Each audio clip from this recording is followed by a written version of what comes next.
Welcome aboard, it's Captain G with our update to HBG's Operation Barbarossa.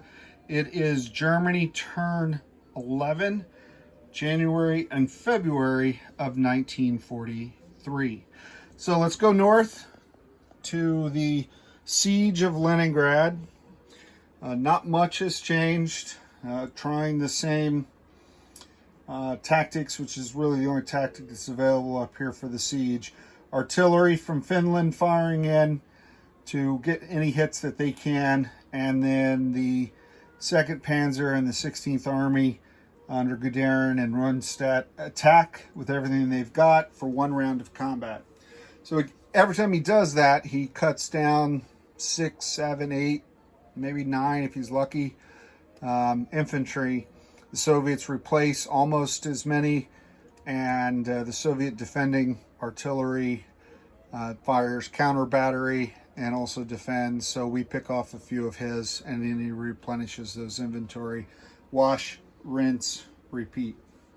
So I think Stalingrad's going to hold, and I'll talk more about why that is later. But if we back up a little bit, a couple things outside of Stalingrad do impact this theater. One, you can see all these German control markers, but not a lot of German infantry. Partially that's because he's had to shuffle them up to Leningrad. Partially it's because logistically now the Soviets have made a thrust towards Poland to cut off the supplies to the Leningrad theater. There are partisan activity up in the Baltic states and outskirts of Leningrad. We've blown rail. We've spread partisans into other zones where he does have infantry. Basically kind of wreaked havoc up here to a degree. Flak 88 has done a great job of keeping Pskov, Ruzhenki, this bridge, and Riga, repairing the rail every time and trying to suppress as best he can partisan activity while chaos reigns around him. And this supply line, this lifeline, if you will, for Leningrad is how he's getting trains and trucks with more infantry to throw into the meat grinder up into Leningrad.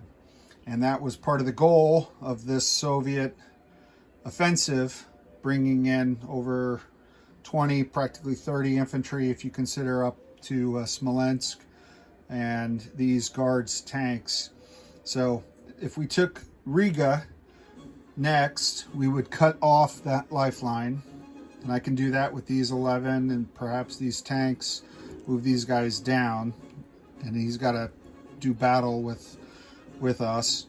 But our objective really was Danzig, because if I, before he fortified it, if I could get down to Danzig, I'd not only cut that lifeline, but I'll take this port, because this port allows Stalingrad and Finland, because Finland has a port as well, to be in supply. They may not have supplies, but they're in supply by sea. So that prevents them from being removed from the board by being completely encircled, if you will, because the Soviets will have cut them off, but they have a sea route. So much like Odessa that held out so long, my units were never completely out of supply, never were removed from the map from Odessa. And similar to Leningrad, but the river and the frozen lake's not quite the same. So he has now reinforced that. As I said, he's got about 8 or 9 infantry up here with the train, another 11, and the SS Elite Panzer. And he's got 21 infantry on his new reinforcements with these trains that he can shift to this front, or he can shift it to the other growing Soviet offensive, which is here in eastern Ukraine and the Don. Coming out of Stalingrad, this force was, our aim was to take these two zones, cutting off the west side of the Don River and cutting off all of these units. Now, similarly, a problem with this plan was this port and the access to Germany for these other ports to keep supplies going. But I was hoping to at least stop reinforcements and material and wear him down, depending on how long Baku could hold out. But as you'll see now, Baku still in Soviet hands, but one round of attacks from the Germans and artillery fire from the Axis miners there, as well as attacks by close air support attacks by these tactical bombers, have wiped out all of the infantry, damaged half the elite guards tanks. So these guys only have one more hit. These guys have two. So 2, 4, 5, 6 more hits, and Baku will fall. And then the Soviets, the clock on the Soviets start. They have one turn to retake it. And there's no one, as you can see, even close to Baku to be able to get in there and retake it. And depending on how many units he's got left, Baku is a city. We're only going to get one round for it. So we're not able to get down there. I could look at bombing his supplies, and I did look at that, and he knew I would look at that. And he has built an air corridor from this zone. I'm not going to try to pronounce that. So he's got an AA battery, fighter, fighter, fighter, fighter. So this is basically a wall. In the rule set that we're playtesting, defending fighters, defending AA batteries, prevent enemy air movement over that zone. Because other than muddy weather, we talked about that, we just had it last time, where these guys are grounded. Even on the Soviet turn, the German air is considered to be active, patrolling this zone. So this fighter would interdict and would engage in combat any Soviet aircraft attempting to go through their territory.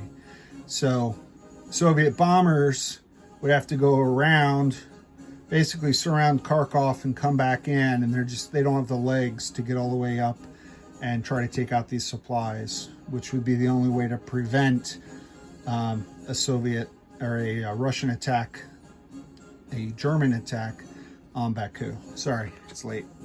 Okay. So kudos to Flak 88 on his excellent air defense and for his blocking forces to keep his lines of supply and his logistics going.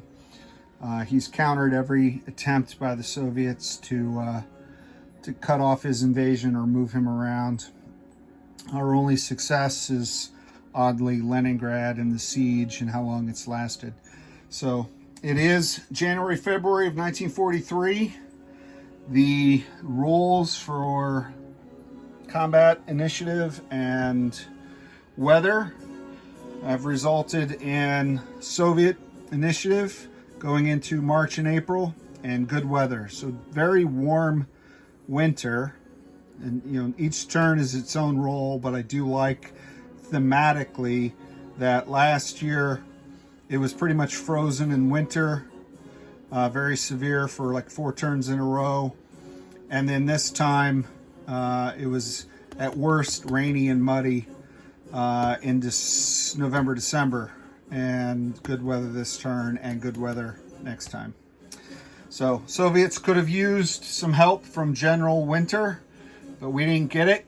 We'll see what strategy Marshal Zhukov can come up with next turn to try to prevent what seems now to be an inevitable German victory the next 2 turns. For my partner, Flak 88, this is Captain G. Thanks for watching, for commenting, and for joining us on this journey. The game's not over. We have a few more turns left, but the Soviets have seen the writing on the wall. It's been there for a while, but our alphabet's Cyrillic, so we didn't recognize it till now. This is Captain G, over and out.